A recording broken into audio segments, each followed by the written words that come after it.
I fled him down the nights and down the days. I fled him down the arches of the years.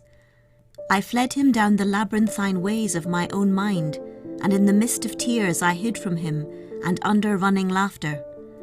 Up visted hopes I sped and shot precipitated adown titanic glooms of chasmed fears from those strong feet that followed after. But with unhurrying chase and unperturbed pace, deliberate speed, majestic instancy, they beat, and a voice beat, more instant than the feet. All things betray thee, who betrayest me. I pleaded outlaw-wise by many a hearted casement curtained red, trellised with intertwining charities. For though I knew his love who followed, yet was I sore adread, lest having him I must have naught beside. But if one little casement parted wide, the gust of his approach would clash it to. Fear wist not to evade, as love wist to pursue. Across the margent of the world I fled, and troubled the gold gateways of the stars, smiting for shelter on their clanged bars, fretted to dulcet jars, and silvern chatter the pale ports o' the moon. I said to dawn, be sudden, to eve, be soon. With thy young skiey blossoms heap me over from this tremendous lover. Float thy vague veil about me, lest he see. I tempted all his servitors, but to find my own betrayal in their constancy, in faith to him, their fickleness to me, their traitorous trueness and their loyal deceit. To all swift things for swiftness did I sue, clung to the whistling mane of every wind, but whether they swept smoothly fleet the long savannas of the blue, or whether thunder-driven they clanged his chariot thwart a heaven, plashy with flying lightnings round the spurn of their feet. Fear wist not to evade as love wist to pursue, still with unhurrying chase and unperturbed pace, deliberate speed, majestic instancy, came on the following feet, and a voice above their beat, naught shelters thee, who will not shelter me. I sought no more that after which I strayed in face of man or maid, but still, within the little children's eyes seems something that replies, they at least are for me, surely for me.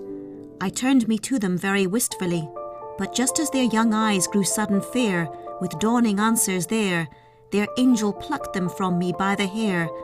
Come then, ye other children, nature's share with me, said I, your delicate fellowship.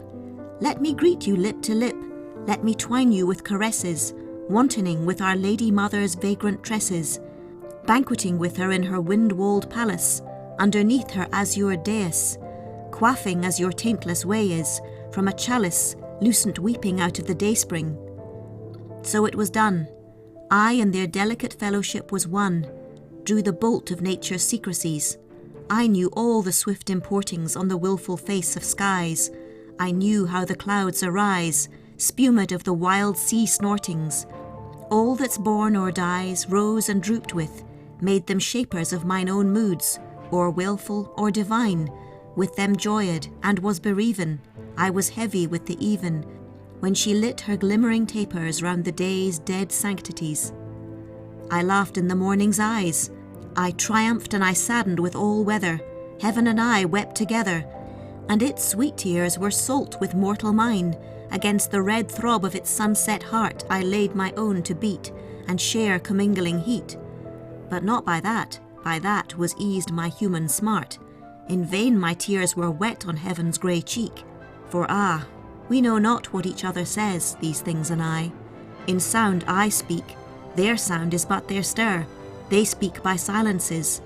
Nature, poor stepdame, cannot slake my druth. Let her, if she would owe me, drop yon blue-bosom veil of sky and show me the breasts o' her tenderness. Never did any milk of hers once bless my thirsting mouth.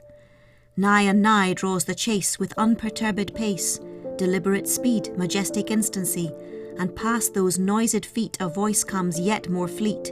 Lo, naught contents thee who contents not me. Naked I wait thy love's uplifted stroke. My harness piece by piece thou hast hewn from me, and smitten me to my knee. I am defenceless utterly. I slept methinks and woke, and slowly gazing find me stripped in sleep. In the rash lusty head of my young powers, I shook the pillaring hours, and pulled my life upon me, grimed with smears.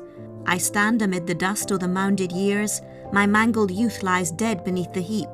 My days have crackled and gone up in smoke, have puffed and burst as sun starts on a stream. Yea, faileth now even dream the dreamer and lute the lutanist.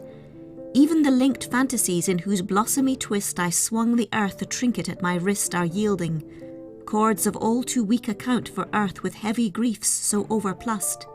Ah, is thy love indeed a weed, albeit an amaranthine weed, suffering no flowers except its own to mount? Ah, must thou char the wood ere thou canst limn with it? My freshness spent its wavering shower I' the dust, and now my heart is as a broken fount, wherein tear-drippings stagnate, spilt down ever from the dank thoughts that shiver upon the sighful branches of my mind. Such is, what is to be, the pulp so bitter, how shall taste the rind? I dimly guess what time in mists confounds, yet ever and anon a trumpet sounds from the hid battlements of eternity. Those shaken mists a space unsettle, then round the half-glimpsed turrets slowly wash again, but not ere him who summoneth I first have seen, enwound with glooming robes purpureal, cypress-crowned. His name I know, and what his trumpet saith. Whether man's heart or life it be which yields thee harvest, must thy harvest fields be dunged with rotten death? Now of that long pursuit comes on at hand the bruit, that voice is round me like a bursting sea, and is thy earth so marred, shattered in shard on shard? Lo, all things fly thee, for thou fliest me. Strange, piteous, futile thing, wherefore should any set thee love apart, seeing none but I makes much of naught, he said, and human love needs human meriting. How hast thou merited? Of all man's clotted clay the dingiest clot. Whom wilt thou find to love ignoble thee? Save me, save only me. All which I took from thee I did but take, not for thy harms, but just that thou mightst seek it in my arms. Alack, thou knowest not how little worthy of any love thou art. All which thy child's mistake fancies as lost I have stored for thee at home. Rise, clasp my hand and come. Halts by me that footfall. Is my gloom, after all, shade of his hand outstretched caressingly? Ah, fondest, blindest, weakest, I am he whom thou seekest. Thou dravest love from thee, who dravest me.